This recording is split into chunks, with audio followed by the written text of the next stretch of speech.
Dear students, in this lecture we have to discuss about the conical pendulum. तो सबसे पहले हम बात करेंगे कोनिकल पेंडुलम के बारे में। कोनिकल पेंडुलम क्या होता है? Before the conical pendulum you know about the simple pendulum. Simple pendulum क्या होता है? एक टिन्नी मास, मतलब स्मॉल मास ले लेते हैं और उस स्मॉल मास को एक light inextensible flexible weightless string से सस्पेंड कर देते हैं। मतलब एक छोटा सा मास लेते हैं, उसी को हम बॉब बोलते हैं। मास को क्या बोलेंगे? बॉब। तो ये हो गया बॉब। इस बॉब को वेटलेस के जगह पे लाइट हम यूज कर सकते हैं। इनएक्सटेंसिबल स्ट्रिंग जो कि फ्लेक्सिबल होता है, उससे बांध के और ऐसे लटका देते हैं।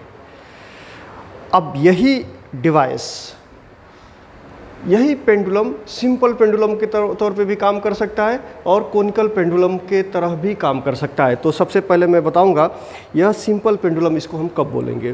तो एक किसी फिक्स्ड सपोर्ट पे कहीं पे आप इसको सस्पेंड कर दीजिए। अब आप ये देख रहे हैं कि ये कौन सी प्लेन में रुका हुआ है। तो यह जो ब्लैक बोर्ड है यह एक प्लेन है, और ये कौन सा प्लेन है? वर्टिकल प्लेन है। तो ये वर्टिकल प्लेन में है। अब इसको मैंने थोड़ा सा डिस्प्लेस कर दिया नॉर्मल पोजीशन से। अब ये ऑसिलेट करने लगा, लेकिन ये कौन से प्लेन में ऑसिलेट कर रहा है? ये वर्टिकल प्लेन में ही ऑसिलेट कर रहा है। तो जब ऐसे अगर ये ऑसिलेट करेगा तो इसको हम बोलेंगे simple pendulum. Okay, if a bob is oscillating in a single plane and this is a vertical plane, तो इसको हम क्या बोलेंगे? Simple pendulum. अब कोनिकल पेंडुलम किसको बोलेंगे? जब इसी को हम ऐसे ऑसिलेट करवाएंगे।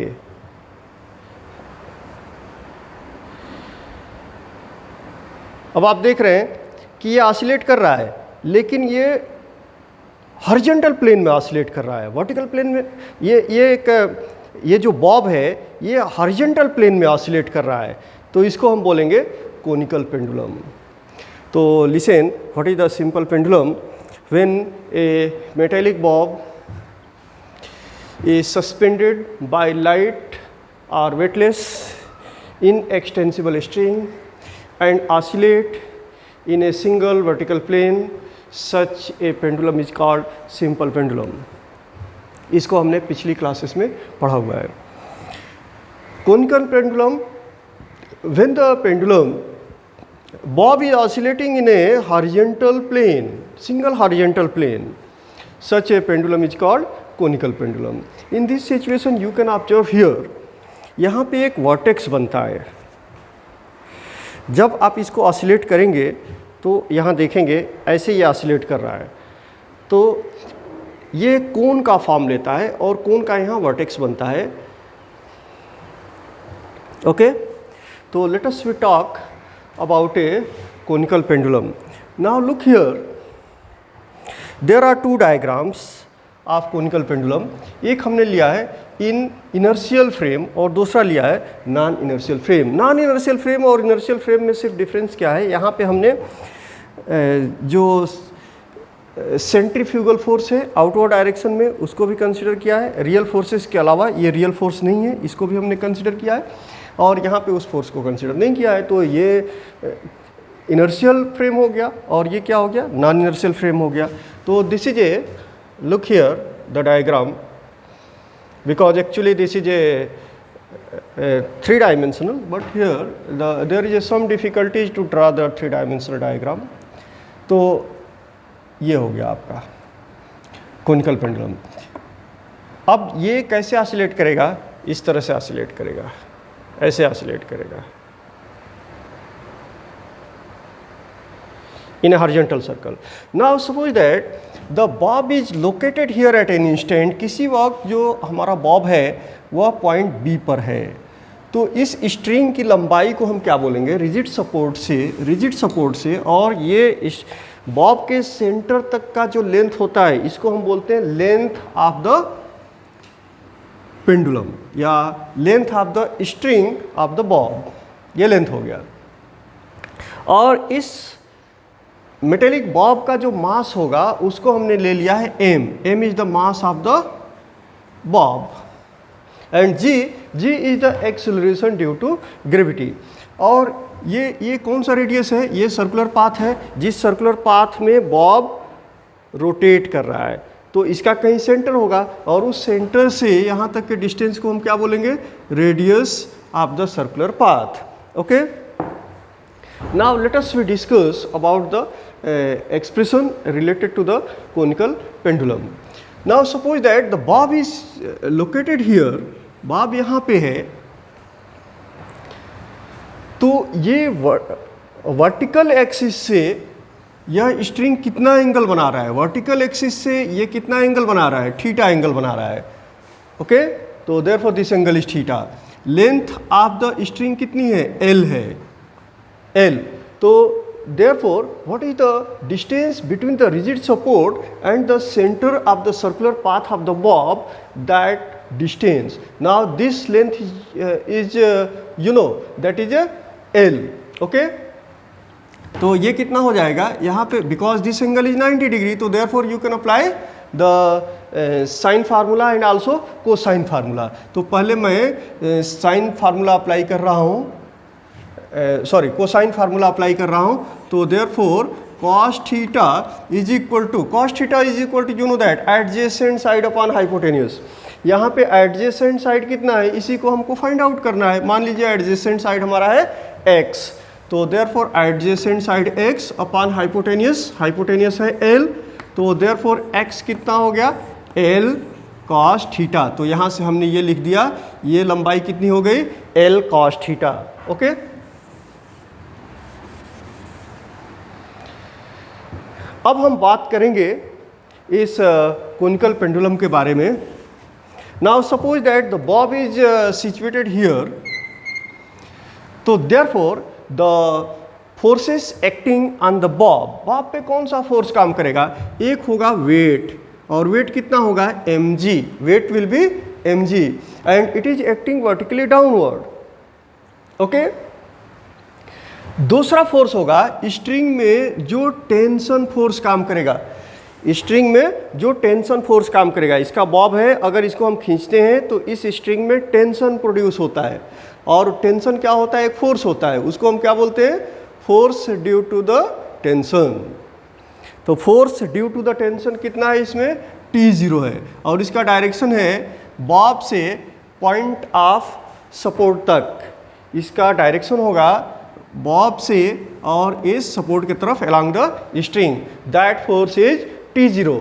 अब इस फोर्स को हम रिजॉल्व कर देंगे according to geometry of the figure. इसको हमने रिजॉल्व कर दिया तो दो कंपोनेंट्स आएंगे, एक आएगा वर्टिकल कंपोनेंट और दूसरा होगा हॉरिजॉन्टल कंपोनेंट। वर्टिकल कंपोनेंट क्या होगा? T0 cos theta. इसको भी रिजॉल्व करने का तरीका मैंने पहले लेक्चर में बताया था, लेकिन फिर भी मैं एक बार रिपीट कर देता हूँ। देखिए, इसको अपवर्ड डायरेक्शन में ले जाएंगे, यहाँ से परपेंडिकुलर यहाँ ड्रा कर देंगे, ये राइट एंगल ट्रायंगल बन गया। According to geometry of the figure this angle will be theta. ये एंगल कितना हो गया? थीटा हो गया। तो यहाँ फिर से आप वही फार्मूला अप्लाई कीजिए, हमको ये फाइंड करना है। तो इस राइट एंगल ट्रायंगल में ये बनता है अपोजिट साइड और ये बनता है एडजेसेंट साइड, लेकिन हमको अपोजिट साइड निकालना नहीं है, हमको निकालना है एडजेसेंट साइड, और एडजेसेंट साइड ये है, मान लीजिए कि ये y है, सपोज दैट।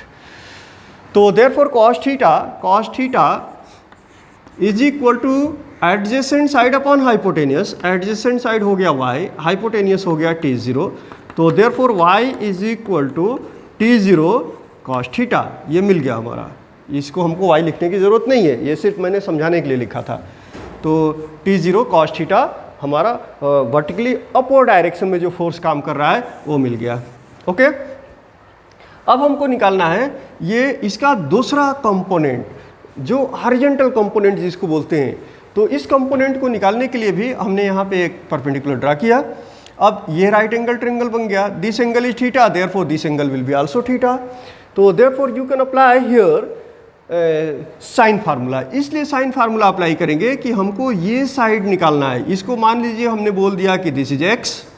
ओके, तो therefore sine theta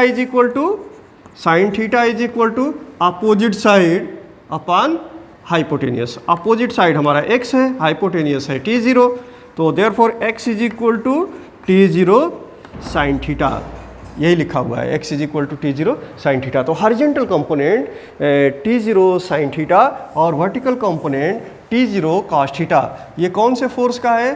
force due to the tension, that is t0। Okay, तो अब हमारे पास कितने फोर्सेस आ गए?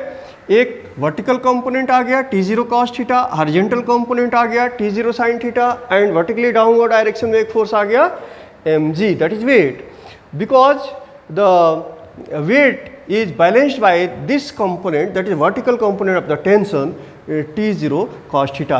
तो ये दोनों एक दूसरे को कैंसिल कर देंगे। अब बाकी कौन सा फोर्स बच गया? जो अनबैलेंस्ड है वो फोर्स बच गया t0 sin थीटा, और इस फोर्स का डायरेक्शन क्या है? Directed towards the centre of the circular motion of the bob, and this will provide the centripetal force, यही centripetal force को provide करेगा। या ऐसे कह सकते हैं, जब आप inertial frame of reference, non inertial frame of reference की बात करेंगे, तो यही जो force है t0 sin थीटा, ये बैलेंस कर देगा सेंट्रीफ्यूगल फोर्स को, मतलब कि centripetal force is equal to centrifugal force, that is t0 sin theta, magnitude of centripetal force is equal to magnitude of centrifugal force, and here you can say t0 sin theta is equal to mr omega square। अब इसी के basis पे हम जो भी expression derive करेंगे वो करने वाले हैं। तो हमको पहला एक्सप्रेशन कौन सा मिल गया? t0 sin theta, t0 sin theta is equal to centripetal force, और सेंट्रीपिटल फोर्स का मैग्नीट्यूड कितना मिलने वाला है? सेंट्रीपिटल फोर्स का मैग्नीट्यूड होगा mr omega square. Now this is equation number 1। Okay, और दूसरा फोर्स कौन सा है? जो अपवर्ड फोर्स है वो है t0 cos थीटा, उसको कौन बैलेंस करेगा? वेट बैलेंस करेगा। वेट कितना है? mg है। तो therefore t0 cos theta is equal to mg. This will be equation number 2. Okay. Now dividing equation 1 by equation 2. Equation 1 को equation 2 से डिवाइड कर देंगे, तो therefore t0 sin theta upon t0 cos theta, t0 sin theta upon t0 cos theta, and this will be equal to mr omega square upon mg। तो m से m cancel हो जाएगा, and this will be r omega square upon g। अब t0 से t0 cancel हो गया, and sin theta upon cos theta is equal to tan theta, तो this will be tan theta. लेकिन tan theta के form में हम नहीं लेंगे अभी, इसको और हम सिंप्लीफाई करेंगे। तो sin theta upon cos theta, अब इसको क्रॉस मल्टीप्लिकेशन कर देंगे, तो therefore this will be g sin theta upon r cos theta equal to omega square. तो हमको ओमेगा की वैल्यू निकालनी है, तो therefore you can write this is omega is equal to, this will be under root g sin theta upon r cos theta। Okay, g sin theta upon r cos theta। दो equation हमने ले लिया अभी तक।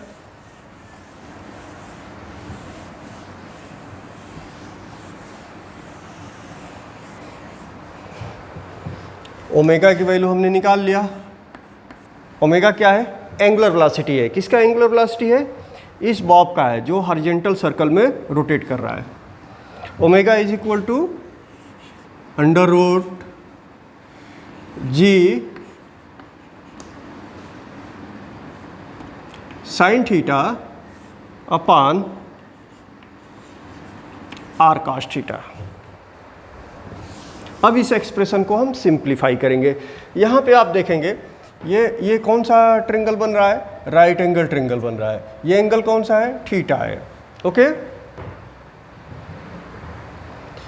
अब यहाँ पे हम साइन फार्मूला भी अप्लाई कर सकते हैं, कोसाइन फार्मूला भी अप्लाई कर सकते हैं। तो यहाँ this distance centre of the circular path से पोजीशन ऑफ द बॉब तक का जो डिस्टेंस है उसको हम रेडियस बोलेंगे। तो इस रेडियस को हम लेंथ ऑफ द बॉब के फॉर्म में लिखना चाहते हैं, तो कौन सा फार्मूला अप्लाई करेंगे, यहाँ पे साइन फार्मूला अप्लाई करेंगे। तो you can write sine theta is equal to opposite side upon hypotenuse. Opposite side कितना है, आर है, और हाइपोटेनियस कितना है, एल है। तो therefore r is equal to l sine theta. ये वैल्यू हम यहाँ पे रखेंगे। आर की वैल्यू कितनी मिली, एल साइन थीटा। तो therefore this will be equal to under root g sine theta upon l sine theta into cos theta. Sine theta से साइन थीटा कैंसिल हो जाएगा, and therefore this will be equal to under root g upon l cos theta. Okay, omega की value मिल गई। And you know that what is the omega, omega is the angular velocity, and angular velocity omega is equal to 2 pi n. Omega की value कितनी होती है, omega is equal to 2 pi n. और n क्या है, n is the frequency, और frequency का definition क्या होता है, revolution, number of revolution in per second is called frequency, और reciprocal of the periodic time is also called frequency. तो पीरियोडिक टाइम का रेसिप्रोकल ले लेंगे, तो this will be upon t, omega is equal to 2 pi upon t. ये value यहाँ पे हम रख लेंगे। तो therefore because you know that omega is equal to under root g upon l cos theta. हम फाइंड क्या करना चाहते हैं, हम पीरियड की वैल्यू फाइंड करना चाहते हैं, टी की वैल्यू। तो यहाँ से अब आप टी की वैल्यू फाइंड करोगे, क्रॉस मल्टीप्लिकेशन करेंगे। ओके, तो therefore t will be equal to 2 pi, cross multiplication हो जाएगा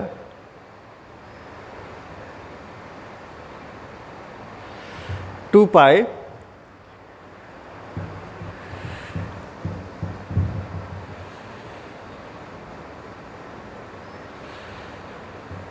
under root L cos theta upon G, and this is the required expression for the period of conical pendulum. This is the period of conical pendulum. और ये कौन सा equation हो गया, equation number 3। तो this is expression for period. अब हम find करेंगे फ्रीक्वेंसी कितनी होगी, what is the frequency of revolution of the conical pendulum.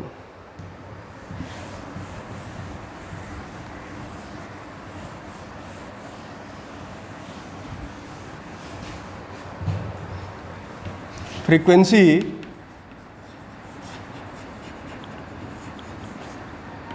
is n, and n is equal to 1 upon t. You know that reciprocal of periodic time is called frequency. तो therefore this will be equal to 1 upon कर देंगे। Okay, तो ये हो जाएगा 1 अपान 2 पाई, और under root जब 1 अपान करेंगे जिसे 1 अपान एक्स अपान वाई, तो ये क्या मिलता है, y अपान एक्स हो जाता है। ओके, तो ये हम ऐसा करेंगे। तो ये कितना हो जाएगा, g upon L cos theta. This is equation number 4. This is the frequency of revolution of the conical pendulum. In frame of reference attached to the bob, centrifugal force should be balanced by all the resultant real forces. जो centrifugal force है, यहाँ पे आप देख रहे हैं, जो centrifugal force है वह all real forces उसको बैलेंस करेंगे। तो यहाँ पे जो बैलेंस कर रहा है वो कौन सा फोर्स है, T0 साइन थीटा। तो यही क्या हो जाएगा, सेंट्रीपिटल फोर्स मिल जाएगा। तो therefore the magnitude of the centripetal force is T0 sin theta, and this will be equal to magnitude of the centrifugal force, that is mr omega square.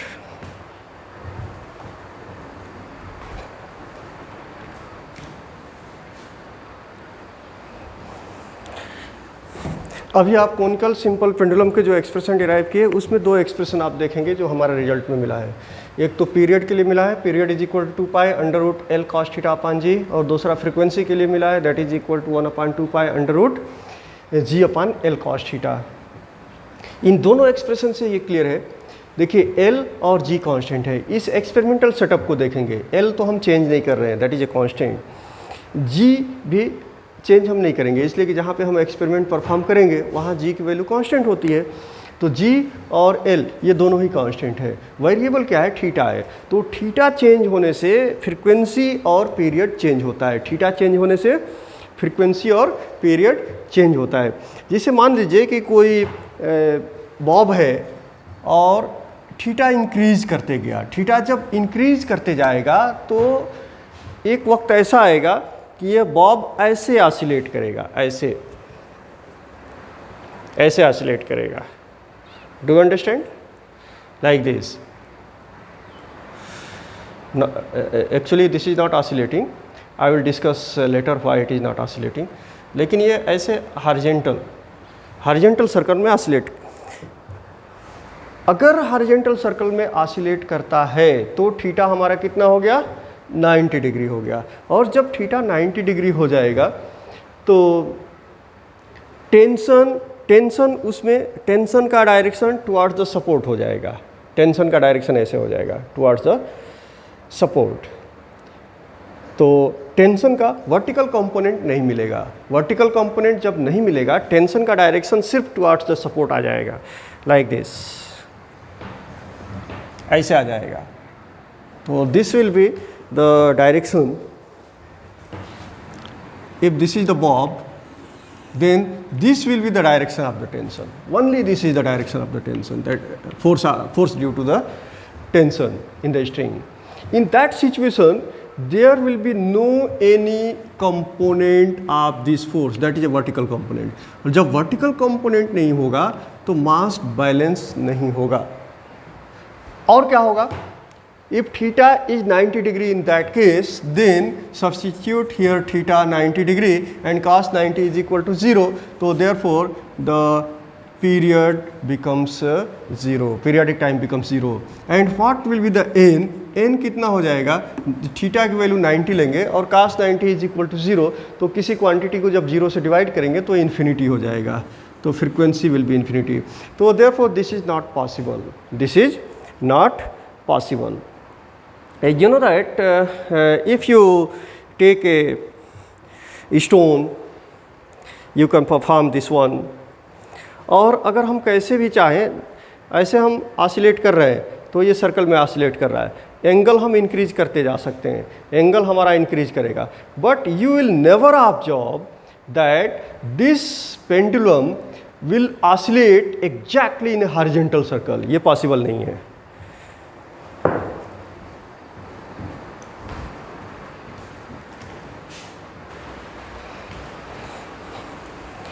This is an example. अब ये example को देख रहे हैं कि बहुत ज़्यादा content दिया हुआ है, बहुत बड़ा क्वेश्चन है, लेकिन फिज़िक्स में अगर क्वेश्चन बड़ा है इसका मतलब उसका आंसर आसान हो जाता है। ज़्यादा इन्फॉर्मेशन दिया हुआ है हमको, और जब इन्फॉर्मेशन ज़्यादा होगा तो उस क्वेश्चन को सॉल्व करना आसान हो जाता है। तो इसलिए बड़ा क्वेश्चन है, इसको सॉल्व करना डिफ़िकल्ट होगा ऐसा बिल्कुल नहीं सोचना चाहिए। ज़्यादा इन्फॉर्मेशन देना है तो ये बेनिफिशियल है, इसलिए कि अगर हमको ज़्यादा इन्फॉर्मेशन मिलेगा तो हमारे लिए इजी हो जाएगा। किसी क्वेश्चन को सॉल्व करना है तो कहते हैं कि इसका क्लू क्या है, इसमें और क्या मिल सकता है, तो इसमें ऑलरेडी बहुत सारा इन्फॉर्मेशन दिया हुआ है। तो इस तरह से जो भी क्वेश्चन बहुत बड़ा दिखता है तो हमको ये समझना चाहिए कि ये बेनिफिशियल है। तो क्वेश्चन ये है कि a merry go round usually consist of a central vertical pillar. ये सेंट्रल वर्टिकल पिलर है, डायग्राम भी दिया गया है, सेंट्रल वर्टिकल पिलर है. At the top of it there are horizontal rods. यहाँ पे देखेंगे हॉरिजॉन्टल रॉड है, ये हॉरिजॉन्टल रॉड है, और इस हॉरिजॉन्टल रॉड की लंबाई कितनी है पिलर से? 2.1 मीटर. ये भी 2.1 मीटर होगा. ये तो ये एक ही रॉड ये रोटेट कर रहा है ना, तो इसकी लंबाई कितनी है? 2.1 metre. At the end of horizontal rod there is a vertical rod fitted like an elbow joint.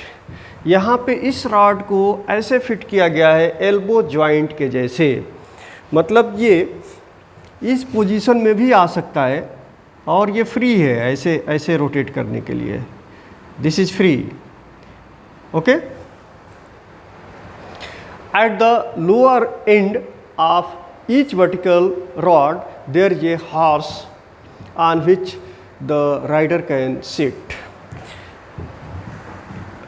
यहाँ पे एक हॉर्स को ऐसे फिट किया गया है, जैसे झूले में देखते हैं कि हॉर्स बना दिया जाता है, एक हॉर्स शेप का एक सीट बना दिया जाता है जिस पे जो झूला झूलता है वो बैठता है. तो यहाँ पे हॉर्स के ऊपर यहाँ हम बैठ सकते हैं, कोई भी राइडर यहाँ बैठ सकता है. इस तरह से इसको फिट किया गया है. एज मेरी go round is set into the rotation. अब ये रोटेशन में आ गया. These vertical rods move away from the axle by making some angle. ये जो रॉड ऐसा था, तो जब ये रोटेशन में आ गया तो ये जैसे स्पीड बढ़ती जाएगी ये एंगल बढ़ता जाएगा, स्पीड बढ़ती जाएगी ये एंगल बढ़ते जाएगा. लेकिन जब कंप्लीट रोटेशन में आ गया तो ये एंगल कितना हो गया? 37 डिग्री तक चला गया. How much? 37 डिग्री.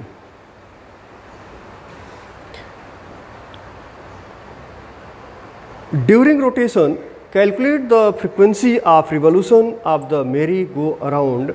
रोटेशन के दौरान हमको क्या कैलकुलेट करना है? फ्रीक्वेंसी कैलकुलेट करना है. किसकी फ्रीक्वेंसी? ये जो राइडर बैठा है यहाँ पे हॉर्स के ऊपर, ये इस तरह से हॉरिजॉन्टल प्लेन में सर्कुलर मोशन परफॉर्म करेगा और उसकी फ्रीक्वेंसी कितनी होगी? You have to calculate this. Only this is a answer which is required in this question. Use the given data. G is equal to pi square meter per second square. It make easy for calculation. अब ये value अगर आप रखेंगे तो आपका calculation बहुत आसान हो जाएगा.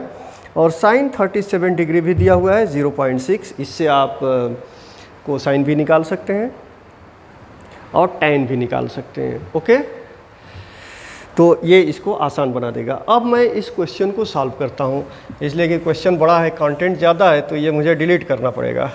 तो अब मैं इसको डिलीट करता हूँ. डेटा आप ध्यान में रखिए, नोट करके रखिए. टेक्स्ट बुक में आपका ये एग्जाम्पल दिया हुआ है.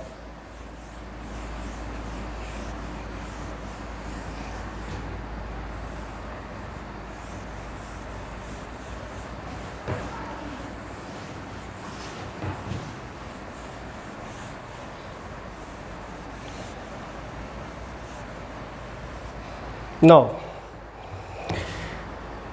फ्रीक्वेंसी निकालने के लिए हमको क्या चाहिए? सबसे पहले तो हम ये देखेंगे कि फ्रीक्वेंसी निकालने के लिए हमको चाहिए क्या. फ्रीक्वेंसी निकालने के लिए उस सर्कुलर पाथ का रेडियस चाहिए जिस सर्कुलर पाथ में ये राइडर घूम रहा है. राइडर कौन से सर्कुलर पाथ में घूम रहा है? इस सर्कुलर पाथ में घूम रहा है. ओके, इस सर्कुलर पाथ का रेडियस ये हो जाएगा. तो सबसे पहले हमको ये रेडियस कैलकुलेट करना होगा. तो ये रेडियस हम कैसे कैलकुलेट करेंगे? You know that this is 2.1 metre. ये लंबाई दिया हुआ है 2.1 मीटर और ये थीटा जो है 37 डिग्री है. तो अगर ये लेंथ हमको मिल जाए, ये लंबाई, तो this plus this is equal to r. मान लीजिए कि ये लंबाई हमारा जो है वो दिया हुआ है h है, इसको मैंने h कह दिया. ओके, और इस लंबाई को हमने v कह दिया, v. तो देयरफॉर r कितना मिलेगा, r is equal to h plus, ये v तो हम डायरेक्ट ऐड नहीं करेंगे, ये ऐड करना होगा, इसको हमने कह दिया x, ओके, ये लंबाई x कह दिया, तो ये h प्लस x जो होगा ये रेडियस हो जाएगा, ओके।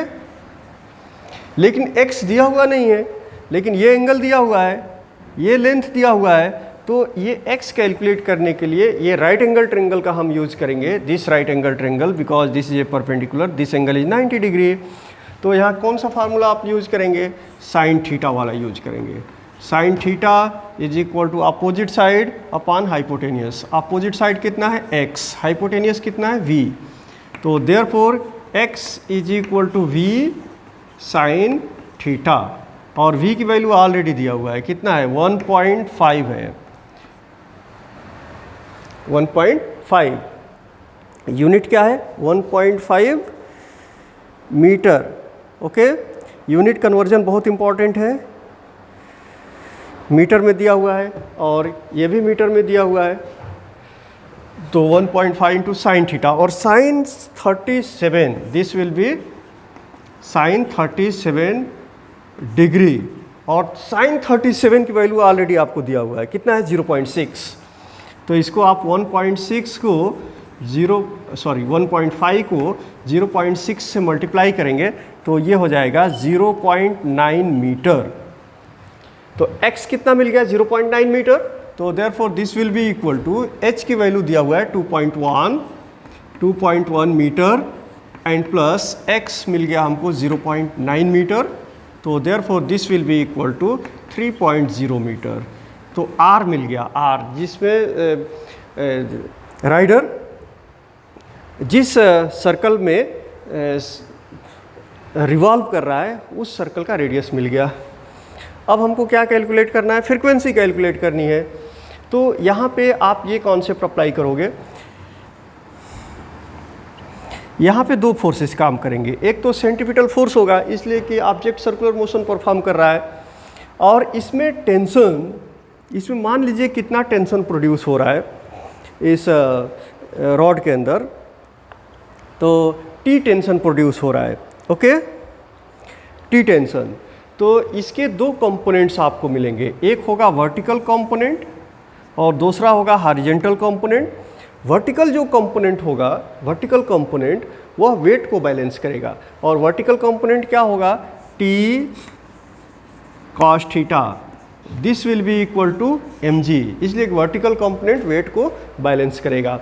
और जो हॉरिजॉन्टल कंपोनेंट होगा वह सेंट्रीफ्यूगल फोर्स को बैलेंस करेगा, मतलब कि सेंट्रीपिटल फोर्स प्रोवाइड करेगा, और वह कितना होगा t sine theta, okay, and t sine theta is equal to mr omega square.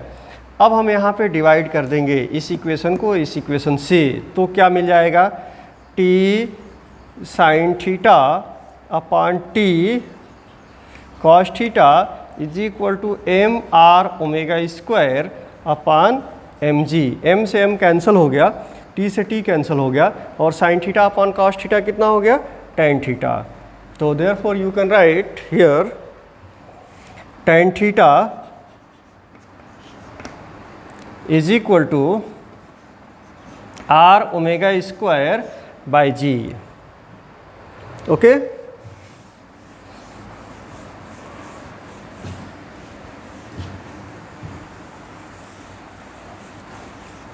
r omega square by G. अब यहाँ से हमको फ्रीक्वेंसी निकालनी है, तो फ्रीक्वेंसी निकालने के लिए क्या करना होगा, tan theta is equal to r omega square upon g, omega is equal to 2 pi n, you know that, तो therefore r into 2 pi n whole square upon जी।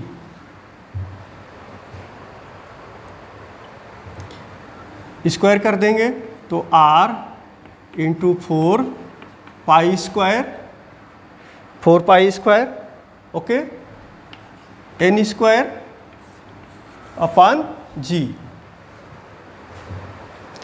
ऑलरेडी दिया हुआ है कि g is equal to pi square, g is equal to pi square, तो g से हम pi square को cancel कर देंगे, तो वैल्यू क्या मिल गई हमारे पास, this is equal to 4R n square. तो देयरफॉर फ्रीक्वेंसी हमको निकालना है, तो n square is equal to tan theta upon 4R। Okay, tan theta upon 4R। तो n कितना हो जाएगा, n will be equal to under root tan theta upon 4R। Theta 37 degree है, साइन 37 की वैल्यू दिया हुआ है, तो tan थीटा निकाल लेंगे। और r ऑलरेडी मालूम है कितना है r की वैल्यू, अभी हमने सब्सटीट्यूट किया था, r is equal to 3 metre. Okay, r is equal to 3। तो जब वैल्यूज़ को सब्सटीट्यूट करेंगे तो ये हो जाएगा 1/4 रिवॉल्यूशन पर सेकेंड। तो इस तरह से फ्रीक्वेंसी हमने कैलकुलेट कर लिया, दैट इज 1/4 रिवॉल्यूशन पर सेकेंड।